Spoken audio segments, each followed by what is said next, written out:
Mind-blowing, and it is shaking this entire industry to its core. The emergence of DeepSeek now putting pressure on the U.S. tech names. Akhir-akhir ini lagi heboh ya, DeepSeek dan gempar banget di Amerika. Bukan cuma di Amerika, di seluruh dunia juga gempar karena DeepSeek ini sudah menjadi sorotan dunia. Tapi yang paling terguncang mentalnya adalah Amerika. Sampai saham dari Nvidia itu terjun bebas, kerugiannya dalam semalam mencapai 600 miliar USD. Ini adalah rekor kerugian satu hari terbesar sepanjang sejarah Wall Street. Bukan cuma Nvidia, bahkan efek DeepSeek ini mengakibatkan para investor berbondong-bondong melepaskan sahamnya di perusahaan-perusahaan teknologi raksasa Amerika kayak Google, Microsoft, Amazon, dan lain-lain. Ini kejadiannya terjadi pada tanggal 27 Januari 2025 yang mana ini adalah H-1 sebelum Xinjia. Mantep nggak tuh angpaunya China untuk US? Di video ini tak jelasin apa itu DeepSeek dan mengapa Amerika bisa segoyang itu hanya gara-gara DeepSeek. 大家好，我叫英丹，欢迎来到我的频道 Dynasty 小喜。Kalau teman-teman suka sama kaos yang Intan pakai, minggu ini sudah terakhir ya, sudah terakhir close PO. Setelah close PO sudah nggak bisa order. Close PO tanggal 9 Februari. Yang Intan pakai ini custom marga, teman-teman bisa request sesuai marga teman-teman sendiri. Yang Intan pakai ini ada efek glow in the dark, jadi kalau malam marganya ini bisa nyala. Ada juga efek rainbow, yang mana kalau kena cahaya keluar efek hologramnya. Selain itu ada juga efek emas, emasnya emas berkilau. Kalau teman-teman nggak mau yang aneh-aneh tanpa efek pun juga ada, polo shirt juga ada. Selain custom marga ada juga gambar-gambar tokoh Tiongkok seperti Hakim Pao, Kera Sakti, Kaisar pertama Jin Shi Huang, Konfusius, tokoh Samkok juga lengkap mulai dari Guan Yu, Zhuge Liang, Zhao Zhelong, Dr. Hua Tuo, 5 Jenderal Macan, 3 bersaudara, sampai antagonisnya Cao Cao dan Liu Bu juga ada. Available di Tokped sama Shopee yang linknya ada di deskripsi. Okay, let's start! Sebelum masuk ke DeepSeek-nya, tak kasih tahu dulu profil dari penemunya. Namanya adalah Liang Wenfeng. Dia pria kelahiran tahun 1985. Kedua orang tuanya adalah guru SD. Dia lulus dari Universitas Zhejiang pada tahun 2007. Dia lulus S1-nya tahun 2007 itu, sarjana teknik ya model-modelan informatika kayak gitu, yang hubungannya sama komputer-komputeran. S2-nya dia lulus di tahun 2010. Tesis yang dia pakai adalah penelitian tentang algoritma pelacakan target berbasis kamera PTZ berbiaya rendah. Nah, dari sini sudah kelihatan ya kalau dia itu tertarik dengan teknologi-teknologi yang berbiaya rendah. Siapa bilang kalau sekolah itu tidak ada gunanya? Dari tampangnya sudah kelihatan banget ya guys ya, dia kayak kutu buku, kayak nerd banget gitu. Jadi kalau di sekolah itu dia tipe-tipe orang yang duduk di depan, padahal kita kebanyakan pengennya duduk di belakang ya kan kalau sekolah. Setelah lulus kuliah, Liang Wenfeng itu pindah di salah satu apartemen kecil yang ada di Chengdu, Sichuan. Dia itu kan memang maniak banget ya sama AI. Dia di waktu luangnya itu selalu bereksperimen tentang AI. Pada tahun 2019, Liang Wenfeng ini berhasil mendirikan perusahaannya sendiri, yaitu High Flyer AI, yang mana ini perusahaannya sukses banget, bahkan mengelola akses lebih dari 10 miliar yuan. Pada tahun 2021, Liang Wenfeng itu membeli 10.000 GPU Nvidia A100, yang mana itu menelan biaya 1 miliar yuan hanya untuk proyek AI sampingan, hanya untuk iseng-iseng sambil tetap mengerjakan perusahaannya High Flyer AI itu. 10.000 GPU Nvidia A100, apakah itu? Tak jelaskan satu persatu. Dari Nvidia dulu. Nvidia itu perusahaan chip di Amerika.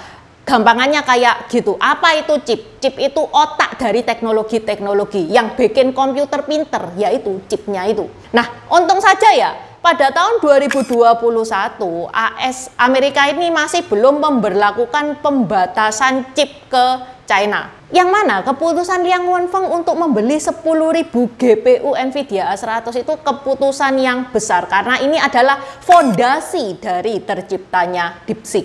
Nvidia itu satu dari 2 perusahaan di dunia yang menciptakan GPU. Tapi Nvidia ini lebih baik dari yang satunya, lebih terkenal dan bagus kualitasnya dari yang satunya. Apa itu GPU? GPU itu ya sama jenis chip, tapi GPU itu jenis chip yang cocok untuk mengembangkan AI. Nah, sejak ChatGPT muncul, AI itu rame. AI itu diperbincangkan di mana-mana. Perusahaan-perusahaan itu banyak membangun AI. Sehingga GPU ini laku keras. Saham Nvidia sampai terbang ke bulan. Bahkan Nvidia ini pernah menyalip Apple sebagai perusahaan teknologi paling berharga di dunia. Pas Liang Wenfeng ini membeli 10.000 GPU Nvidia A100, orang-orang itu pada batin ya. Wah, ini untuk pekerjaan hobi iseng-iseng aja sampai habis miliaran yuan. Ya udah, kayak gini ya hobinya orang kaya, kayak gini ya hobinya orang nerd, punya duit banyak bukan buat liburan ke luar negeri, malah buat beli chip. Ya karena Liang Wenfeng ini punya cita-cita pengen membangun sesuatu yang bisa mengendalikan dunia kayak Alibaba dan ByteDance. Pada tanggal 20 Januari 2025, DeepSeek merilis R1 yang fungsinya kayak ChatGPT. Pada 27 Januari 2025, DeepSeek melampaui ChatGPT guys kualitasnya dan menjadi aplikasi gratis nomor 1 di App Store iOS AS yang menyebabkan pasar saham di Amerika anjlok dengan lebih dari 1 T USD. Mereka semua panik banget gara-gara DeepSeek. Apa toh itu DeepSeek? Teman-teman agak konsentrasi ya, soalnya yang Intan bahas sekarang itu tentang teknologi, jadi bahasanya itu berat. Biasanya kalau Intan ngebahas teknologi, yang lihat itu dikit karena 80% yang nonton videonya Intan itu usianya di atas 30 tahun yang nggak tertarik sama teknologi. Kita ini generasi gaptek Intan. Lah generasi gaptek kok ya bangga. Lah selama kita hidup ya kita harus menyesuaikan dengan apa yang terjadi di bumi. Ya gimana-gimana dunia itu sudah berubah. Meskipun kita sudah berumur ya kita wajib tahu dikit-dikit tentang teknologi. Teman-teman tahu ChatGPT? ChatGPT ini salah satu jenis AI. Kalau nggak tahu pasti teman-teman tahu yang namanya Google Search, ya kan? Kita kalau ada apa-apa carinya itu di Google Search. Yang mana kalau kita cari Google Search itu ngasih artikel-artikel yang berkaitan. Itu Google Search. Kalau ChatGPT ini kita kayak chattingan sama orang yang sangat pinter dan tahu segalanya. Jadi kalau kita tanya, dia jawab, bukan disodori artikel-artikel kayak Google Search yang mana kita suruh nyari sendiri jawabannya. Banyak banget teman-teman yang sudah pakai aplikasi ChatGPT ini, terutama Gen Z sama Gen Alpha, karena ini butuh banget untuk keperluan sekolah. Selain buat bertanya, ChatGPT ini juga bisa membantu dan memperbaiki kode dalam bahasa pemrograman. Dia tahu bahasanya Python, Java, C++, dan lain-lain. Begitu Amerika merilis ChatGPT, ini adalah penemuan AI yang besar, yang berharga banget. Sehingga sama Amerika dijaga banget kerahasiaan operasionalnya. Jangan sampai teknologinya ini ditiru sama negara lain. Lilala, malah DeepSeek muncul lebih pinter, lebih gampang digunakan dan murah pula. Yang mana untuk berlangganan DeepSeek cuman setengah USD per bulan, dibandingkan berlangganan ChatGPT itu 20 USD per bulan. Kenapa DeepSeek begitu murah? Karena untuk ngebikin DeepSeek ini cuman membutuhkan biaya 5,6 juta USD. Yang mana kontras banget ya sama pembuatan Meta, Nvidia yang untuk ngembangin AI itu membutuhkan miliaran USD. Kita semua tahu ya, dua negara termaju di dunia. Satunya Amerika, satunya China. Ini selalu perang urat syaraf. Perang dingin dari zaman gak enak. Mungkin ini juga ya yang ngebikin kedua negara itu maju. Makanya sampai ada istilah bahwa musuh itu penting. Amerika sejak dulu itu khawatir China itu bakal menyalip teknologinya. Kok yang dia khawatirkan cuma China atau kok nggak khawatir sama Indonesia? Bulan Oktober 2022, Amerika itu sampai memberlakukan pembatasan larangan ekspor chip ke China. Supaya apa? Supaya China itu tidak berkembang teknologinya. Lah kok enak Amerika yang bikin, Amerika yang nemukan, China tinggal ngembangin doang. Bahkan Amerika melarang warga negaranya bekerja di perusahaan-perusahaan teknologi China. Harus ada izin khusus. Ditanyain, kamu kerja di mana? Alibaba. Sebagai apa? Cleaning service. Oh ya enggak apa-apa, dapat izinnya. Tapi kalau bidang IT, kepala IT, enggak boleh. Bahkan warga Amerika narik semua warga negaranya yang bekerja di perusahaan-perusahaan teknologi yang ada di China. Sampai sebegitunya guys.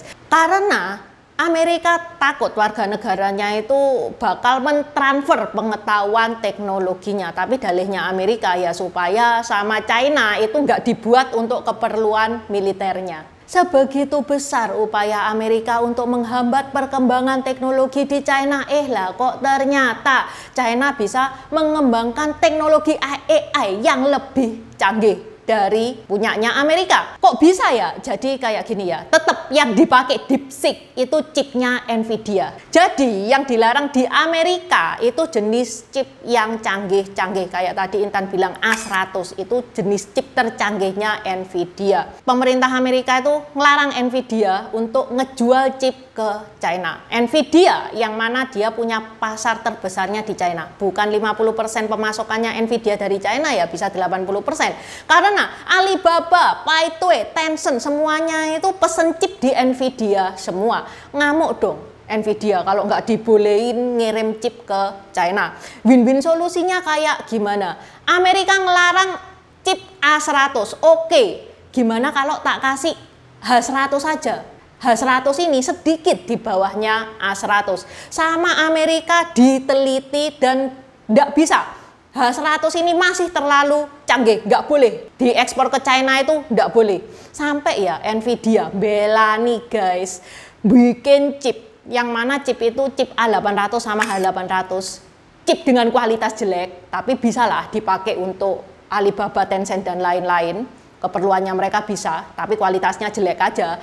Yang mana itu chip cuman dijual di China doang. Baru itu chip dibolehin sama Amerika untuk dijual ke China. Meskipun bukan pakai spek chip terbaiknya Nvidia, tapi DeepSeek itu bisa running, bahkan mengalahkan rival-rivalnya yang pakai chip dengan spek kualitas yang terbaik. Bahkan bisa ngebikin rival-rivalnya seperti Nvidia, Oracle, DKK, sahamnya rontok berjamaah. Harta kekayaan 500 orang terkaya di sektor teknologi dan energi itu lenyap 108 miliar USD.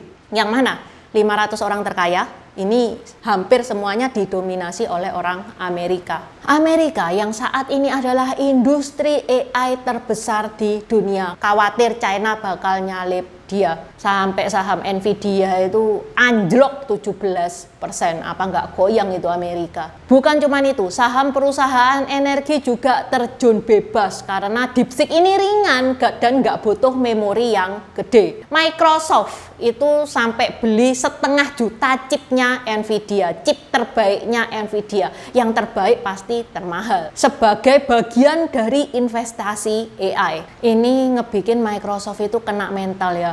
Lah ngapain aku beli 500 juta chip termahal, terbagusnya Nvidia. Meanwhile, dengan chip murahnya Nvidia, chip tipe H800 bisa menciptakan AI paling canggih di dunia saat ini. Terlepas dari itu, DeepSeek itu juga punya sejumlah kontroversi. Ada yang nuduh bahwa nggak mungkin kalau DeepSeek ini pakai chip H800 ini, nggak mungkin. Paling ya ini Liang Wenfeng itu beli chip H100 tapi belinya di Singapura. Nyuruh orang Singapura ngebeli chip H100 itu. Soalnya yang dilarang sama Amerika kan cuman China. Kalau ke Singapura boleh guys dijual itu H100, A100 itu boleh dijual. Ada juga yang bilang kalau DeepSeek ini nyuri datanya ChatGPT.